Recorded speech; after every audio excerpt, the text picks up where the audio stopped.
Mesdames, Mesdemoiselles et Messieurs, chers amis chrétiens, chers frères en Christ, vous qui nous suivez de partout le monde, bonsoir et bienvenue dans notre LUCAN. Je veux en savoir plus sur Dolski TV. Aujourd'hui, comme toujours, nous débattons des thèmes relatifs à la vie chrétienne en vue d'éclairer la lanterne de plusieurs personnes d'ici et d'ailleurs. Mesdames et messieurs, sur notre plateau, nous avons un invité qui n'est plus à présenter. C'est un invité de marque, une personne ressource qui sera à même de répondre à nos différentes questions. Celui-là, c'est le révérend prophète des nations, Dolski Jores Yoro. Et si vous remarquez bien, il est suivi sur les réseaux sociaux. Il a près de 300, 500 à 1 million de vues. C'est très rare et nous constatons qu'il n'est pas sponsorisé. Nous voulons en savoir plus sur cette personne et nous allons tourner notre regard vers ce monsieur. Bonsoir, prophète. Shalom. Bienvenue sur notre plateau. Soyez bénis. Amen. Aujourd'hui, comme toujours, nous sommes tentés de vous poser des questions et je sais que vous serez en même de nous répondre. Et la première question est, qui est en réalité Dolski Jores Yoro? Dolski Jores Yoro est pasteur. Je suis pasteur. Et ma fonction principale, c'est prophète, parce que dans le milieu chrétien, c'est comme en médecine.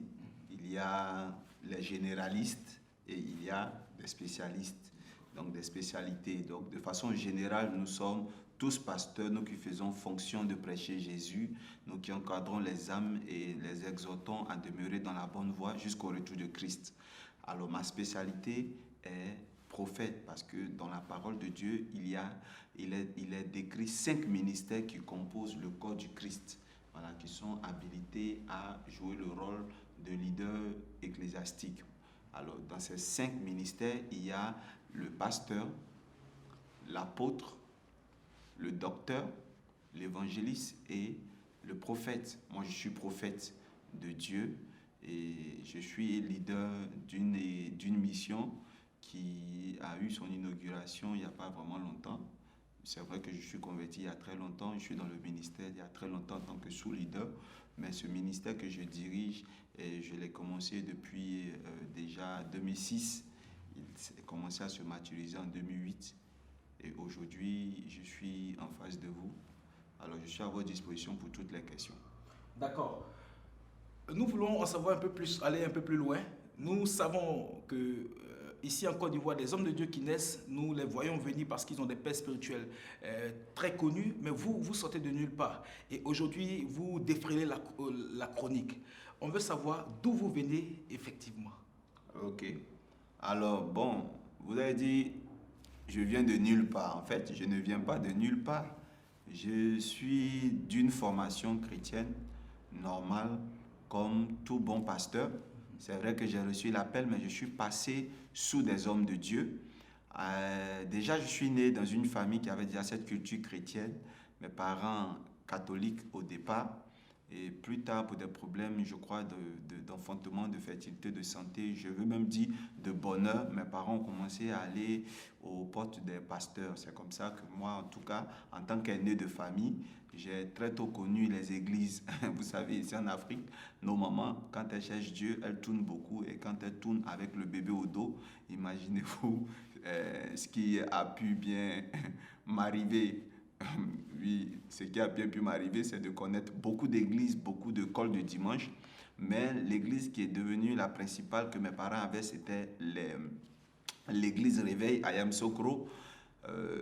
Et plus tard, après, je crois, le décès des parents, je me suis retrouvé avec mon grand-père qui est baptiste œuvre et mission. Donc c'est là même que j'ai grandi, j'ai fait le département église de maison. Et sous les assistants, on a appris beaucoup, on a appris la démonologie. Et quand je suis devenu élève étudiant et que j'étais affecté dans une ville à l'intérieur et que j'étais sous des tuteurs et que l'église baptiste était tellement loin, j'étais obligé de chercher une église évangélique qui est quand même un générique de l'église où j'étais plus habitué, qui était l'Assemblée de Dieu. C'est aux Assemblées de Dieu que je vais rencontrer Jésus dans le sens de l'amour du ministère. Et voilà quelqu'un qui m'a fait rêver, qui nous a boosté, qui a tous été un mentor pour nous, qui était Alou Nicolas Joël. Je suivais toutes ces croisades, Figayo, partout. Il était très, très grand évangéliste et c'était un peu nos modèles. Et c'est comme ça que j'ai eu l'amour de Christ. Étant étudiant, étant élève, j'avais pour éducateur scolaire, un pasteur qui un jour m'a présenté son épouse qui était une très grande prophétesse. Je pense que c'est elle qui est restée définitivement ma mère spirituelle. Parce qu'il y a ceux qui t'emmènent à Jésus, mais ne sont pas forcément tes pères spirituels. Mais il y a celui-là même sous qui tu te mets, qui est non seulement ton mentor, mais ton père. Et c'est ma mère spirituelle qui a fait de moi aujourd'hui ce que je suis. Et cette femme s'appelle Nacha, révérende Nacha, révérende Nacha Marthe, donc épouse du pasteur Nacha Jean-Claude de l'église Pentecôte. D'accord, merci. Nous, on pensait que vous étiez l'un des fils de feu le prophète Kakou Séverin, vu que vous avez la même manière de prêcher, le même style. On retrouve un peu de Kakou Séverin en vous, raison pour laquelle ici partout en Côte d'Ivoire on vous appelle le petit Kakou Séverin. Est-ce que n'avez-vous pas un peu côtoyé Kakou Séverin? Je ne l'ai pas côtoyé, je l'ai aperçu plus d'une fois dans la maison de ma mère spirituelle. Il est déjà venu lui rendre visite. Je pense qu'il devait avoir quand même une affinité. Je pense qu'ils se connaissaient. Nous, à l'époque, quand Kakou venait à la maison, on ne savait même pas que c'était un grand, grand pasteur. C'est quand il est mort, on a dit, ah, donc le pasteur qui venait à la maison là, c'était un grand. Nous, on n'avait que des yeux pour notre mère spirituelle et pas pour autre personne. Il faut dire que à sa mort, il nous a beaucoup influencé avec les mémoires, c'est-à-dire virtuelles, audiovisuelles de lui. Il a inspiré presque toute la jeunesse dans les débuts des années 2000. Je me rappelle très bien, il est décédé un 13 avril. Moi, ma mère spirituelle est décédée la même année, le 27 décembre. Et on n'avait plus de père, ni ma mère n'est plus là. Vous savez, nos ministères aujourd'hui, quand il y a une prophétesse à la tête, quand elle meurt, tout le monde est livré à lui-même. On est obligé de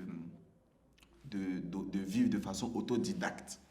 On avait Kakou Séverin que nous relisions à l'époque pour pouvoir se forger un caractère prophétique vraiment qui nous faisait rêver. À côté de cela, il y avait ma mère spirituelle. On ressassait ses enseignements.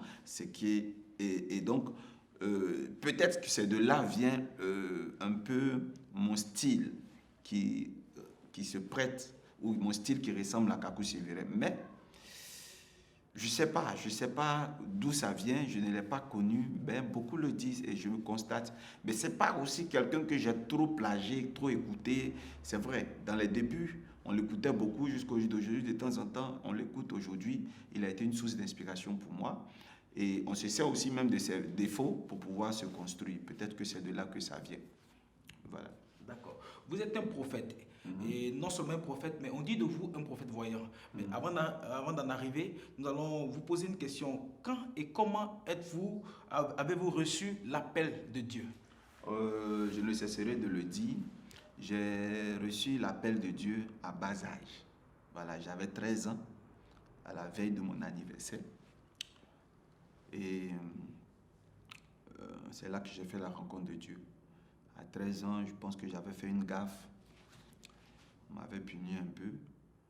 On m'avait dit que je n'allais pas avoir d'anniversaire le lendemain. Tout était annulé. Je pleurais. On m'a fait coucher très tôt. Donc j'étais couché dans les larmes. Je ne dirais pas que j'étais endormi. Légèrement assoupi. Quand quelqu'un rentre comme pour me consoler. Et l'aspect normal des Maghrébins ou des Juifs là. Dans une robe qui s'apparente plus ou moins au Jésus qu'on voit dans les films hollywoodiens. Petite remarque, c'est qu'il n'avait pas de ressemblance avec celui qu'on voyait dans les films hollywoodiens. Et il me dit qu'il est Jésus. Et moi qui dis non, tu n'es pas Jésus. Pourquoi? Parce que moi j'avais une idée déjà arrêtée de ce Jésus qui avait été prêté par les films hollywoodiens, les films qu'on regardait à l'époque. Et il a essayé de montrer qu'il était vraiment Jésus. Il m'a montré ses mains. Moi, je n'ai pas vu le trou, mais je pense que c'est ce qu'il voulait me montrer peut-être. Mais je sentais vraiment une main reluisante. Il y avait vraiment une incrustation lumineuse. Vraiment, c'était beau. C'était beau. Et J'étais là, je le voyais, j'étais un peu lourd et il me disait des choses. Je n'entendais vraiment pas bien ces choses et il me dit que quand je vais être plus grand, je comprendrai tout ce que je lui dis. Et il m'a saisi les mains et j'ai senti quelque chose quitter de ses mains jusqu'à moi. Et il a même touché mes oreilles. C'était doux, j'avais une sensation, c'était vraiment doux, comme des caresses en fait. Et il a reculé, il est parti, je le voyais partir, il m'a laissé un message, il est parti. Voilà comment la première fois j'ai rencontré Jésus. Et ça, de la même nuit au lendemain, je n'avais que des apparitions, d'êtres étranges, des apparitions. J'ai chauffé, j'ai fait une fièvre de près de 40 degrés. Je me suis retrouvé à l'hôpital. C'était vraiment un excès, on disait excès paluité. Et je voyais toujours, j'avais des visions. Mes parents disaient que j'hallucinais, c'était les conséquences relatives à la maladie. Et même quand je suis sorti de la maladie, les visions continuaient, mais ce qui n'était pas bien vu des parents, qui l'expliquaient autrement au pasteur. Et moi qui disais que non, c'était Jésus qui m'avait donné. Donc on apparentait ça à la folie. Vous savez, quand on est sous le contrôle parental, on ne peut pas exprimer mieux les dons. Et je crois qu'à chaque fois que j'exprimais ce que j'avais vu, ça me créait plutôt des problèmes, des préjugés à mon encontre. Du coup, le don, j'ai préféré ne plus jamais en parler. Après, on n'a plus vu, je ne voyais plus ce que je voyais, les capacités surnaturelles que j'avais ont disparu à l'école. C'est vrai qu'ils réapparaissaient, j'ai plein d'exemples que je peux donner, mais j'en faisais pas de cela un exercice ministériel. Donc je peux dire que c'est là que j'ai reçu l'appel parce que Dieu, Jésus-Christ est venu dans ma chambre et il m'a donné un message, une vision. Il m'a dit, décrit un peu mon avenir et ce que je devais faire. Et il a fallu que je sois un peu plus mature, mûr, pour qu'il revienne à nouveau pour me dire que c'est l'heure. Tu te rappelles, quand tu étais petit, je t'avais dit quelque chose comme ça sur un terrain de sport. Et là, paf, j'ai repris le ministère. Il n'y a que ma mère spirituelle, justement, dont je parle, qui a cru en moi quand je lui ai rendu le témoignage, qui n'a pas vu ça de façon négative et qui m'a encouragé, qui m'a coaché, qui m'a canalisé pour que je sois le révérend Dolski Jorès Yoro que je suis aujourd'hui. Alors, nous remarquons que vous êtes beaucoup jeune et vous nous dites que vous êtes orphelin. Vous avez perdu votre mère spirituelle. Et aujourd'hui, nous sommes tentés de vous poser la question de savoir qui est votre père spirituel. C'est-à-dire celui qui a représenté et qui représente aujourd'hui votre mère spirituelle qui n'est plus. Je veux bénir Dieu pour cette question qui vraiment vient à un bon moment. Alors, je vais être très franc. J'ai été beaucoup attaché à ma mère spirituelle. Et je n'ai pas la culture et l'éducation d'avoir plusieurs papas spirituels. Ma mère spirituelle nous avait tellement bien éduqués qu'on savait faire la différence entre une mère spirituelle et bon, c'est comme dans une famille normale. Notre maman, notre papa est là, mais on a des oncles dehors qui peuvent nous coacher, nous apporter des conseils. Mais ma mère spirituelle demeure ma mère spirituelle, bien qu'elle n'étant pas là, parce que même ses enseignements demeurent un mémoire pour moi.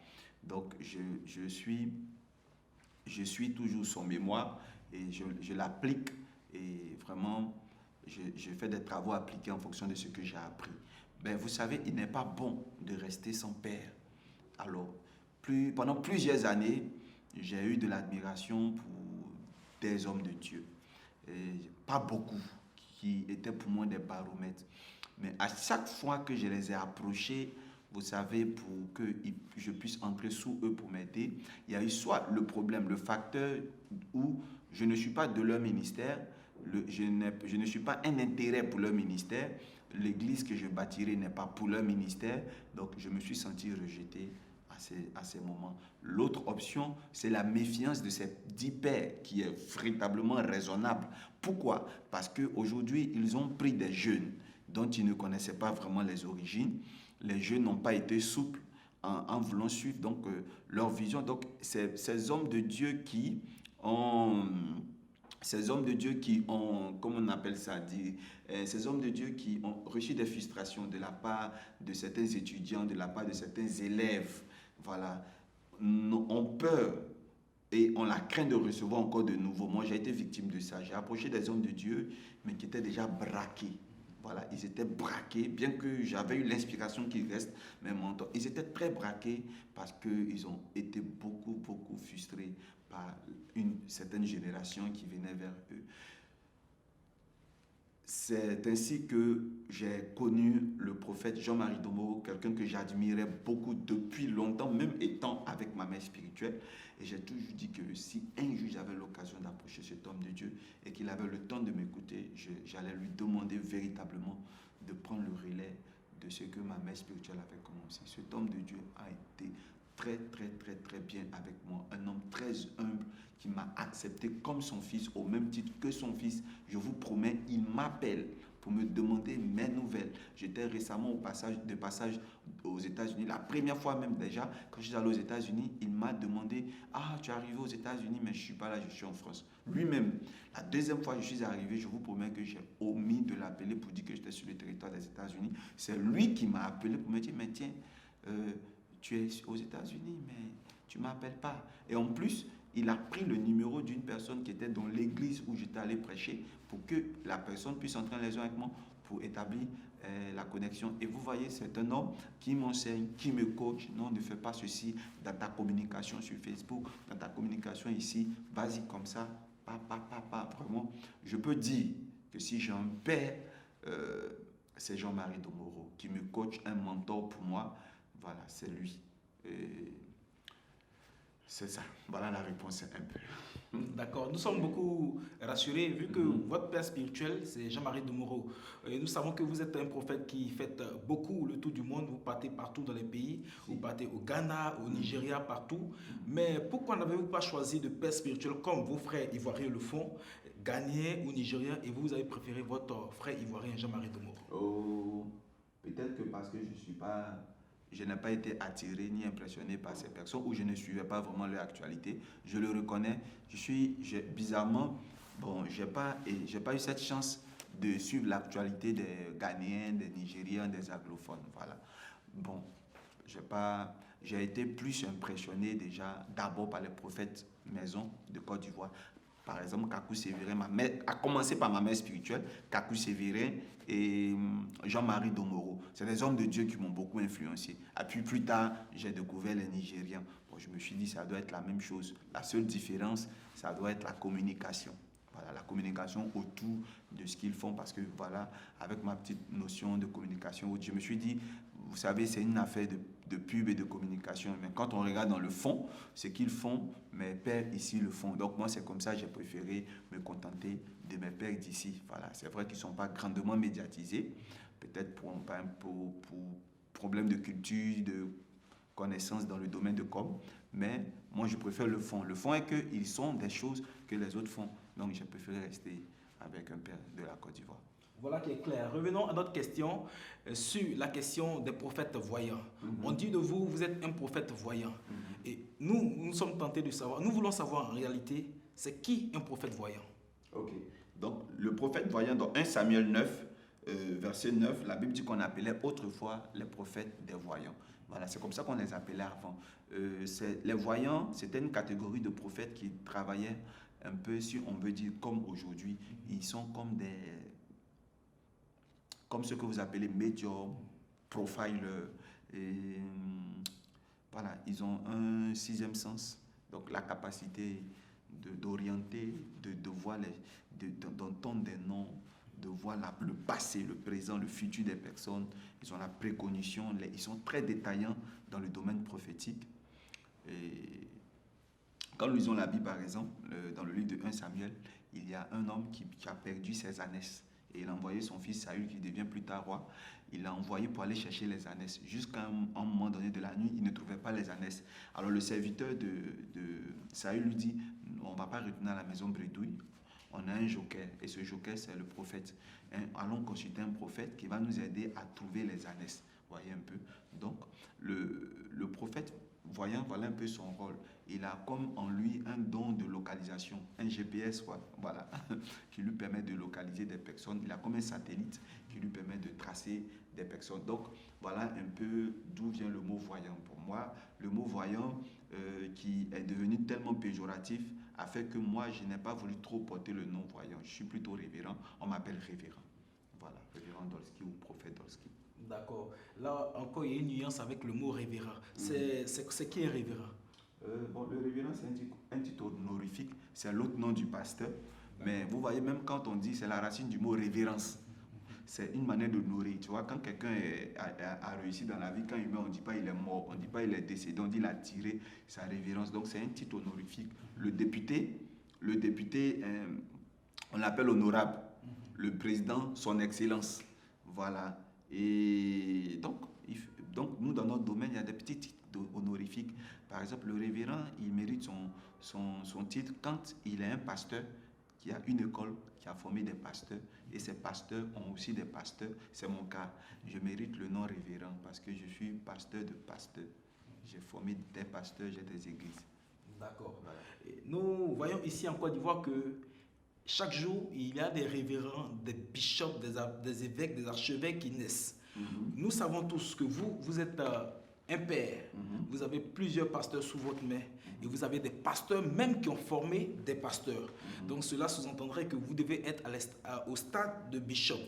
Mais pourquoi vous ne vous faites pas appeler soit bishop ou évêque? Là, on a parlé tout à l'heure de révérend. Moi, je vous ai expliqué.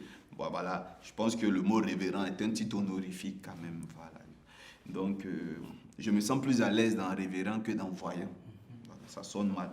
C'est-à-dire que si on n'appelait pas les médiums, les mystiques voyants, je n'allais pas me sentir mal. Voilà, ben, je préfère révérend. Mais sinon, le mot voyant, c'est faisable dans l'Église. J'aimerais dire à un chrétien qui condamnait le mot voyant de ne pas condamner, c'est biblique. Ce que Dieu a dit, ce n'est pas à nous de condamner. Donc, le mot voyant, parce qu'on l'a entendu premier avec les mystiques, donc du coup, on condamne. Non, ne condamnez pas. Moi, juste que je ne me sens pas trop à l'aise dans le mot. Quand les gens m'appellent le voyant, ok, j'accepte. Mais je me sens plus à l'aise dans révérend. Même quand on dit prophète, c'est bon, mais je suis plus habitué à révérend. J'ai vécu avec. Maintenant, il a parlé d'évêque. Le mot évêque, écoutez très bien. Le Seigneur qui dit, l'apôtre qui dit, cette parole est certaine, si quelqu'un aspire à la charge d'évêque, il désire une œuvre excellente. Ça, c'est 1 Timothée 3. Vous voyez un peu, ça c'est le premier verset que je viens de dire. Il faut donc que l'évêque soit irréprochable, mari d'une seule femme, sobre, modéré, réglé dans sa conduite hospitalière, propre à l'enseignement. Il faut qu'il ne soit ni adonné au vin, ni violent, mais indulgent, pacifique, désintéressé. Il faut qu'il dirige bien sa propre maison et qu'il tienne ses enfants dans la soumission et dans une parfaite honnêteté. Car si quelqu'un ne sait pas diriger sa propre maison, comment prendra-t-il soin de l'Église de Dieu? Il ne faut pas qu'il soit un nouveau converti de peur qu'enflé d'orgueil, il ne tombe sous le jugement du diable. Il faut aussi qu'il reçoive un bon témoignage de ceux du dehors, afin de ne pas tomber dans l'opprobre et dans les pièges du diable. Voilà l'évêque. Ce n'est pas parce qu'on a plusieurs églises qu'on est évêque. Voilà. L'évêque, c'est un ancien qui dirige l'église. Et il dirige l'église en représentant de l'apôtre.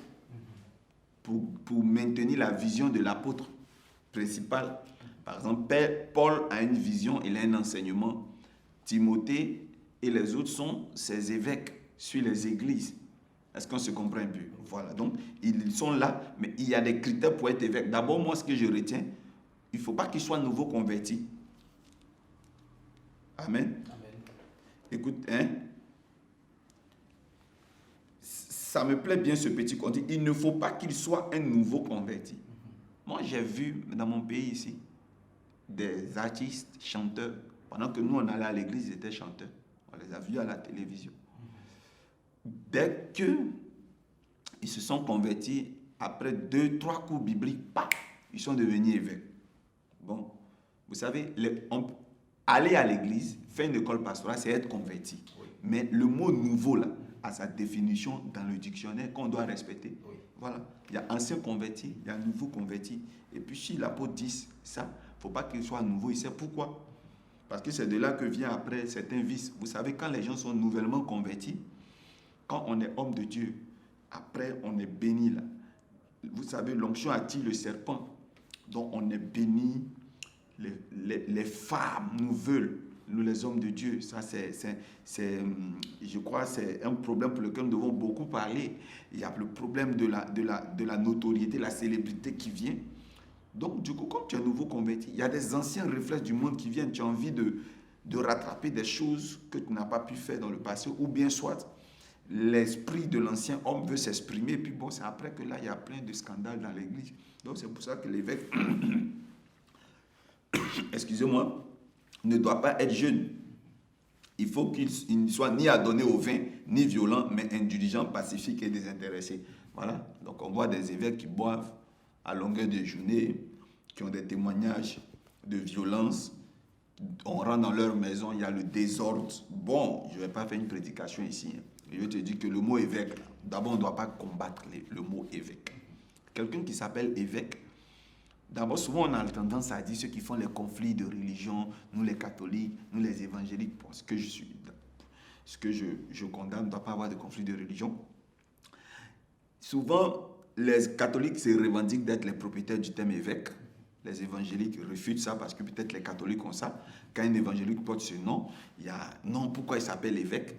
Non, c'est d'abord c'est un livre biblique, c'est un mot biblique. Mais cela se voit aussi dans le style vestimentaire, vu que les évangéliques aussi s'habillent comme des catholiques lorsqu'ils se font appeler évêques. Ils s'habillent comment? Dans les tenues avec les petits chapeaux, tout ça. Comme mon chapeau là? Non, non, pas comme le vôtre. Oui. Comme le petit chapeau. Ah, voilà, des évêques, des voilà. prêtres, des papes, qu'on a l'habitude de voir. Bon, et quel est le problème?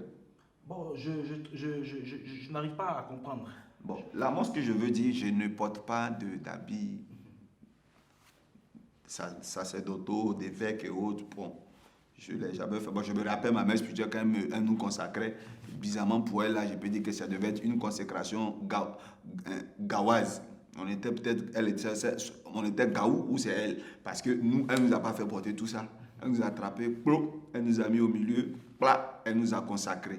Puis bon, on s'est levé. Donc on n'a pas eu ça. Bon, moi, je n'ai pas grandi dans cette culture, donc je n'en porte pas. Mais je pense que vous devez prendre votre pêche, vos caméras, aller vers eux qui portent pour en savoir plus. Ça m'intéresserait d'en savoir plus sur les habits sacerdotaux. Donc, ceux que je connais sont décrits dans l'Ancien Testament et se revoient même dans les religions judaïques. Voilà, ceux-là, je les connais. Les anciennes tenues des anciens prêtres, je ne sais pas si tu vois ça. Voilà, comme autant des Élie, les prêtres Élie, voilà, autant des... Donc, voilà, mais sinon, je pense que le mot évêque est d'abord biblique et vous avez lu avec moi les conditions pour l'être. On n'a pas besoin forcément d'être riche, d'avoir des milliers d'églises pour se faire appeler évêque. Maintenant, le mot archevêque. Bon, là, je n'ai pas encore vu ça dans la Bible, ben, c'est normal. Parce que s'il y a évêque au-dessus des évêques, bon, l'Académie française peut aider, peut prêter des mots aux pasteurs pour pouvoir hiérarchiser l'église. Il ne faut pas qu'on essaie de trop condamner les choses. OK? Voilà, parce que si on veut commencer à faire les condamnations, on ne va pas s'en sortir. Voilà, vous allez dire où le mot archevêque est sorti. Moi, je demanderai aussi à quelqu'un, le mot sirène des eaux aussi vient d'où? Le mot Bible, là, c'est où dans la parole de Dieu? Parce que la Bible, là, ça ne veut rien dire. Voilà, le mot Trinité, tout ça, ce n'est pas écrit de Genèse jusqu'à Apocalypse. Donc, je veux dire que c'est des mots pour canaliser, pour aider la compréhension des uns et des autres. Voilà. Amen. Amen, sois béni. Amen. Donc, revenons un peu dans l'exercice de vos fonctions en tant que prophète voyant. Comment vous procédez? Parce que nous voyons que vous procédez par des consultations. Et nous regardons vos vidéos, nous voyons que vous retrouvez des enfants perdus, vous aidez la police. Et nous avons bonne mémoire, vous avez aidé la police juste une année à retrouver je ne sais pas quoi. C'était un maître. Voilà, d'accord. Et nous voulons un peu savoir comment cela fonctionne. Voilà, comment cela fonctionne? Oui. Bon, est-ce que vous pouvez essayer d'être un peu plus clair? Je veux mieux comprendre comment cela fonctionne. Comment cela fonctionne? Comment ça se passe dans la tête? Comment ça se passe dans votre tête, dans votre esprit, de sorte à voir clairement les faits, en tout cas vraiment ce que nous voyons dans vos programmes. Comment ça se fait? Ok. Alors moi, ce que je vais demander, j'aime la question. J'aime la question. Waouh. Ce que je vais demander, est-ce que tu t'es une fois demandé comment se fait-il que les gens parlent en langue? Où ils ont appris ça, le parler en langue? Ils ont appris ça où? Les hommes se lèvent, chacun dit pour lui. T'entends Lord glory, mighty, pray the Lord, the bounce. Il n'y a eu aucune université, c'est spontané. Donc mon don se passe comme ça, de façon spontanée. Je n'ai pas eu besoin d'aller à l'université. Je me lève un jour, je découvre que j'ai des visions hologrammiques. Et ceux qui connaissent ce que c'est qu'un hologramme, c'est vraiment une sorte de projection laser, donc lumineuse, qui a une transparence, donc une opacité peut-être réduite de 20 à 30%, qui me permet de voir à la fois la personne à qui je parle et l'information qui concerne la personne ou l'événement que je prédis ou quoi que ce soit. Ça apparaît comme je vous vois en ce moment.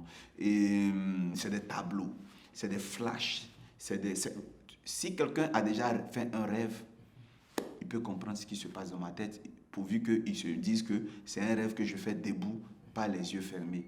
Voilà, les images se passent comme ça. Il y a des visions d'impression, il y a des visions... Et j'enseigne tout ça d'ailleurs à mon école prophétique qui existe depuis un certain temps, qui fait du bien à beaucoup d'hommes de Dieu, qui les rend fluides dans le ministère. Donc ce qui se passe dans ma tête, c'est cela. Et j'ai beaucoup de systèmes pour pouvoir déclencher mes dons, mes préconitions. Il y a par exemple le système touch and see. Quand je touche, je ressens, je peux entendre. Je rentre dans une maison. La Bible dit dans le livre de Matthieu, si vous entrez dans une maison, saluez-la. Pour savoir, moi un jour j'ai décortiqué le mot saluer la maison. Est-ce les membres de la famille de la maison ou les murs de la maison? Si oui, ce sont les murs de la maison, les maisons partent-elles, ont-elles des oreilles? J'ai une réponse à cela. On peut rentrer et rien qu'en s'imprégnant des vibrations de l'atmosphère d'une maison, on entend tous les renseignements. Tout. Par exemple, quand il y a eu un vol dans une maison, la maison seule a été témoin. Ce jour, les murs ont vu tout. Les murs ont vu tout. C'est comme un proverbe BT qui dit lorsque tout le monde nie, n'avoir pas pété, seul le tabouret c'est qui a vraiment pété. Donc, du coup, l'atmosphère, la maison seule sait qui a fait. Donc, on peut interroger. Le voyant a la capacité d'interroger la maison. Voilà. Ça, c'est des dimensions qui choquent des personnes, mais en allant dans une atmosphère, ils se connectent à tout. Mais attention, pour ne pas virer à la nécromancie, je crois qu'on dit la nécromancie, il ne faudrait pas aller se mettre sur des tombes pour parler. Mais je dis qu'il a juste la capacité, et cela avec des références bibliques, et que j'appuie mes thèses à mon école de prophète. On entend parler, est-ce que cela ne vous envoie pas à dévier un peu le contexte biblique? Pourquoi? Vu que cela n'est écrit nulle part dans la Bible, les profondeurs que vous nous donnez, en tout cas les précisions que vous nous donnez. Comme est-ce que vous pour retrouver les enfants, voilà, attraper des voleurs. Oui, vous n'êtes pas en train de dévier. Pour me transformer en quoi? En profiler? Voilà, en profiler. Oui, parce que dites le mot. Un médium. Un médium, oui. Un profiler, tout ça. Ben écoute, il n'y a pas plus profiler qu'un prophète. Les premiers profilers, ce sont des prophètes. Dans le livre de Samuel, ils sont allés consulter le prophète. Pourquoi? Pour la disparition des ânesses. Les ânesses, ce sont des animaux. Entre perdre un enfant et perdre un animal, qu'est-ce qui coûte plus cher? Dis-moi la vérité. Bien, prophète, nous voulons savoir et nous voyons à travers vos vidéos des témoignages poignants où vous aidez des mères à retrouver leurs enfants perdus. Et nous savons qu'en 2010, vous avez aidé la police suisse à élucider un meurtre. Et dernièrement dans les journaux, nous avons vu que vous prêtez vos services à la police nationale en vue d'aider la police à retrouver les enfants qui disparaissent de jour en jour. Vu cela, vous n'êtes pas en train de vous éloigner comme ça de votre vocation, vu que vous êtes appelé, selon la Grande Commission, à prêcher l'évangile, à annoncer la bonne nouvelle. Ah, sois béni. Amen. J'aime cette question. Ça me fait beaucoup de bien. Ça va me permettre de recadrer beaucoup de choses, de rectifier beaucoup de choses dans l'esprit des gens. Je suis voyant, comme me définit ma fonction. Et je suis prophète, donc j'ai la capacité d'aider dans ce sens. Maintenant, il reste à vérifier si cela est biblique. Oui, c'est biblique. Parce que quand nous lisons 1 Samuel 9, nous allons comprendre que c'est légitime ce que je fais. Je ne suis pas anti-biblique. Je suis dans ma vocation. Et cela n'agresse pas, ne fuge pas ma vocation, ni le Saint-Esprit. Allons dans la parole de Dieu. Saül avait été envoyé par son père pour retrouver les ânesses de ce dernier. Et à un moment donné, il faisait soir, il était inquiet. C'est son serviteur, un des boys, qui a dit à son maître qu'il y a encore un joker. Donc, il y a encore une solution en arrière-plan. Il ne faut pas qu'on se retourne bredouille. Essayons voir ce joker. Qui était ce joker? Le prophète. Le prophète, arrivé, va les aider. Il va leur dire non, les ânes sont déjà retrouvés. Ce n'est rien. Ce qui veut dire que dans les clauses, c'est-à-dire dans les fonctions d'un prophète, il a ce module, pour ne pas dire cette capacité d'aider le citoyen lambda, le chrétien, n'importe qui, peu importe, musulman, à retrouver un être, une chose qui lui est chère. Donc, pourquoi dire encore? Parce que j'ai entendu ça, j'ai vu ça, j'ai même vu des commentaires vraiment qui sont touchants, qui sont parfois blessants, mais vous savez, on a dépassé ça. Un prophète a le pouvoir d'aider la population à retrouver. Même un enfant, un homme qui a une grande entreprise, mais il y a une forte perte, comme dans les banques, où il y a de l'argent qui est sorti. Les caméras n'ont pas pu trouver, les ingénieurs n'ont pas pu trouver la faute qui a fait. On peut m'appeler, on peut appeler un prophète. Et celui-là, il peut aider à orienter vers le coupable. Ça aussi, c'est le rôle. Le mot profiler est un vocabulaire. C'est un agent qui travaille pour la police. Il n'est pas forcément policier. Il a un sixième sens. D'aucuns disent c'est un médium. Bon, on se base sur les films hollywoodiens pour le dire, sur les films, les séries télé. Non. L'intelligence, Dieu l'a donnée à un homme. Les dons, Dieu donne aux hommes. Et je crois qu'un prophète est mieux placé aujourd'hui. Hier, peut-être, il n'y avait pas la police, mais aujourd'hui, je ne peux pas me lever là à aider un citoyen lambda à faire une enquête sans une autorisation. Attention, on risque de se heurter devant la police chez moi et moi, je n'ai pas le droit légal souvent de m'ingérer. Donc, pour que je sois un peu plus légal sur le terrain, je vais proposer mes services à la police. Voilà, et cela est possible. Voilà, de proposer mes services à la police, les aider comme indique. Et le don de l'évangile, c'est ça. L'évangile veut dire quoi? Bonne nouvelle. Alors, cette femme qui a perdu son enfant, cet homme qui a perdu son ordinateur dans lequel tous ses données y sont, en pleine mission contre peut-être des terroristes ou en pleine mission en Irak, en pleine mission, des militaires sont pris en otage par des terroristes, on ne sait pas où ils sont. Souvent, je vois qu'on met plus de temps à vérifier dans le satellite où sont situés les militaires, les soldats, tout pour les retrouver tardivement.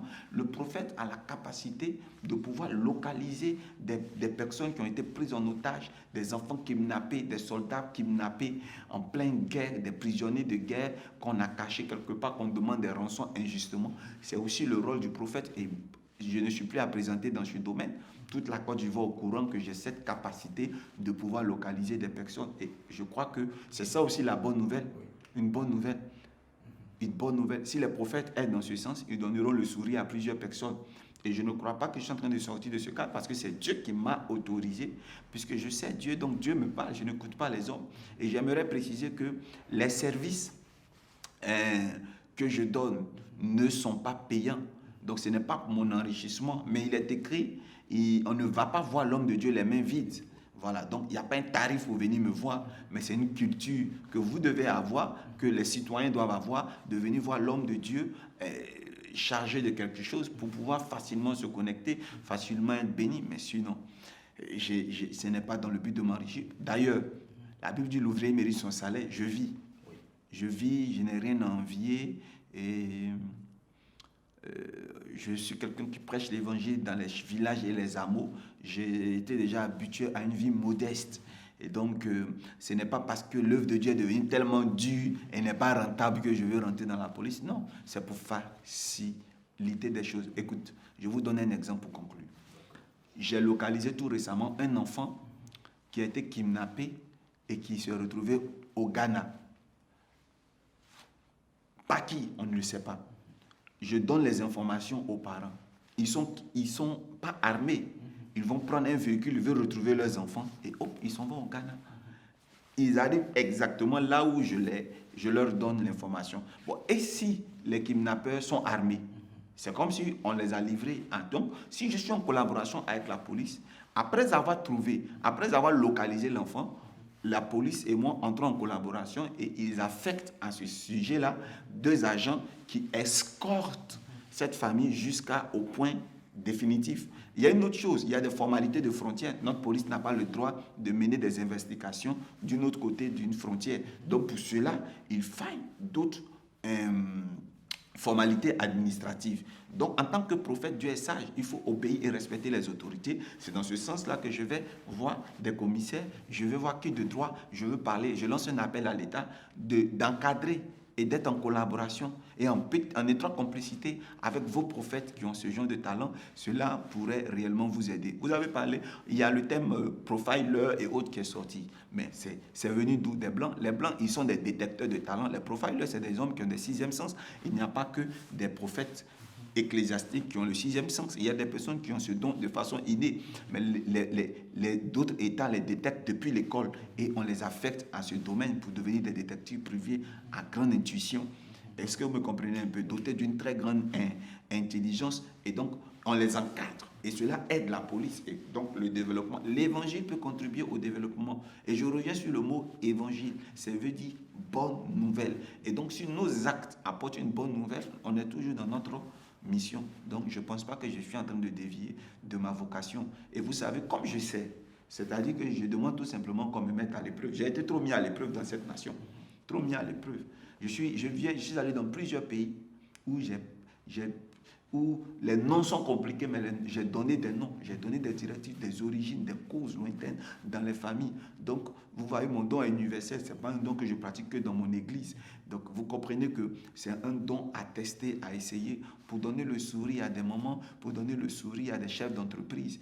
Voilà. Avant de vous redonner la parole, j'aimerais faire une précision concernant la plupart des actes que j'ai posés dans le domaine qui peut correspondre à des actions policières. J'ai aidé à élucider des meurtres et vous avez aussi les confirmations, un meurtre qui s'est passé en Suisse. Voilà. Donc j'ai été mis en connexion avec l'inspecteur qui était chargé de l'enquête et ma participation a été pratiquement à 70% dans la résolution pour élucider ce meurtre. Et il m'a été... j'ai eu cette grâce d'avoir des cours qui m'ont été donnés, tout ça pour approfondir. Vous savez, les Blancs, ils sont bien. Quand ils ont vu le don, ils ont dit, il faut ajouter telle connaissance. Et donc, j'ai étudié tous ces modules. Ça a été vraiment bien. Mais on m'a proposé vraiment de demeurer, de postuler pour être embauché en tant que profiler. Je voulais dire que si je devais dévier de mon plan, c'était ce jour-là. Parce que dès que je suis fonctionnaire d'État à l'étranger, je ne suis plus pasteur, je ne peux plus diriger une église. Et vous savez, vous imaginez le salaire et tous les papiers que je pouvais avoir. J'ai prié Dieu et le Seigneur ne m'a pas convaincu parce que ça allait prendre toute ma vie et je n'allais plus pouvoir servir Jésus. Et donc, j'ai refusé. Alors, les services que je propose à la population, en tout cas, il faudrait savoir qu'il y a des limites. Je suis prêt à aider des personnes. Je ne suis pas un charlatan. Je suis prêt à orienter des personnes comme je peux et je ne suis pas efficace à 100%. Et ça, il faut que je vous le dise. Jésus est Seigneur. Mais ce n'est pas pour 10 cas, je ne peux pas résoudre forcément les 10 cas. Mais ça vaut le coup de tenter la chance. Et je vous dis que quand je propose ces services, c'est parce que Dieu me l'a convaincu. Et je vous dis aussi que je ne peux pas devenir spécialement un enquêteur pour quelqu'un. Je suis pasteur. Mais déjà, quand quelqu'un me consulte, il peut déjà le consulter dans ce domaine. Voilà un peu la nuance. Donc, mes adresses sont connues sur Internet. Donc, j'ai un compte Facebook, Dolski Joël Siro. J'ai un compte YouTube, Dolski Joël Siro. À la fin de toutes mes vidéos, il y a un numéro qui s'affiche. Je crois qu'à la fin de cette émission, il y aura des numéros qui s'afficheront. Comment me contacter? Et je ne tape pas la poitrine, mais mon don vient de souci. Je le détiens et je sais de quoi ce don est capable car c'est Jésus-Christ qui me l'a donné. Alors, je peux maintenant redonner la parole au prophète, voilà, à l'évangéliste Kakou, pour la suite. Eh bien, nous sommes au thème de notre émission, chers invités, chers téléspectateurs. Nous avons été très heureux de vous présenter cette émission. Je veux en savoir plus et je crois que nous sommes déjà au thème de notre émission. Mais avant, nous allons passer l'antenne au prophète pour dire son mot de fin. Amen. Je tiens à dire merci à Dieu pour cette émission. Je suis réellement béni de ce que l'occasion m'a été donnée de parler. Il y a trop de préjugés concernant les prophètes, trop de préjugés concernant notre ministère, et j'espère que cette émission a pu éclairer la lanterne de plus d'une personne. J'aimerais encourager un appelé, quelqu'un qui me regarde, quelqu'un qui est prophète, de savoir une chose: l'ennemi du prophétique, c'est le doute. L'ennemi du prophétique aussi, c'est les préjugés. Si vous écoutez trop les préjugés, ça va vous affecter et vous n'allez pas pouvoir vous développer. Je veux prier pour une personne, je veux prier pour une femme, je veux prier pour un homme qui souffre en ce moment. Je veux dire que Dieu est la même puissance sur cette personne afin que toute situation se débloque à l'instant même. Je veux compléter et finir pour dire que Jésus-Christ est le spécialiste des cas impossibles. Il agit efficacement là où toutes les ressources humaines sont épuisées. Il est le seul remède qui a été donné à l'humanité pour que quiconque croit soit sauvé. Donnons notre vie à Jésus, et je voulais dire surtout que Jésus revient bientôt. Soyons prêts pour l'accueillir. Que Dieu vous bénisse. Merci bien pour ces mots, ces belles paroles qui, en tout cas, touchent le cœur de tous ceux qui nous suivent par tout le monde. Mesdames et messieurs, la Bible dit, vous connaîtrez la vérité et la vérité vous affranchira. Cette émission a été créée en vue d'éclairer la lanterne de plusieurs personnes et je sais que vous avez été satisfaits. J'ai été très, très heureux de vous présenter cette belle émission. Je veux en savoir plus. Et mesdames et messieurs, je suis désolé, nous sommes au thème de cette émission et nous étions avec le révérend prophète des nations, le prophète Dolski Jorès Yoro. La suite, ça sera au prochain numéro. D'ici là, que Dieu vous bénisse. Au revoir.